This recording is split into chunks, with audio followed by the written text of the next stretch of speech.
Hi guys, hope you are enjoying my videos and now coming on to facial hemitrophy which is also known as Parry-Romberg syndrome.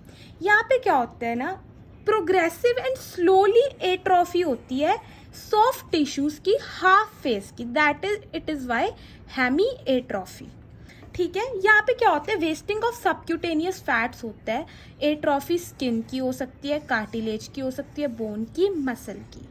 And one thing more which I have not written here, अगर जैसे trigeminal neuralgia हो जाता है ना, उसकी ये opposite side involve करता है. Like if it is happening on right side, mainly hemiatrophy होगी लेफ्ट साइड की. Now the aetiology behind it is cerebral disturbance. क्या होता है, अनरेगुलेटेड एक्टिविटी हो जाती है सिंपैथेटिक नर्वस सिस्टम की. मतलब या तो कोई ब्लॉकेज हो जाती है, डिस्टर्बेंस हो जाती है क्योंकि ट्रॉमा या इन्फेक्शन कुछ भी, जिस कारण लोकलाइज्ड एट्रॉफी हो जाती है. लोकलाइज्ड, ठीक है. एक्सट्रैक्शन ऑफ टीथ कारण लोकल ट्रॉमा हो जाता है, इन्फेक्शन हो जाता है. And disruption of stapedial artery. ठीक है, these are the etiology behind this facial hemiatrophy. Now coming on to clinical features, ये फर्स्ट या सेकेंड डिकेड्स में ज़्यादा होता है लाइफ की.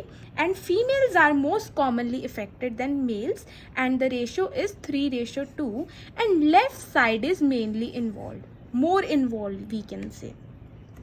इसको ऑनसेट पता है कैसे मार्क होता है, वाइट लाइन फरो से, जिसको हम कोप दिस सैब्र भी कहते हैं. मैं आपको बताती हूँ क्या होता है. जैसे this is head, this is eyes, sorry I am very poor in drawing.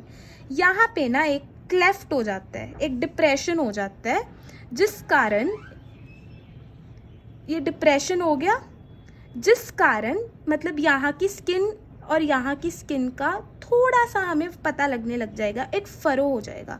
हम उसे कोप दी सेब्र कहते हैं.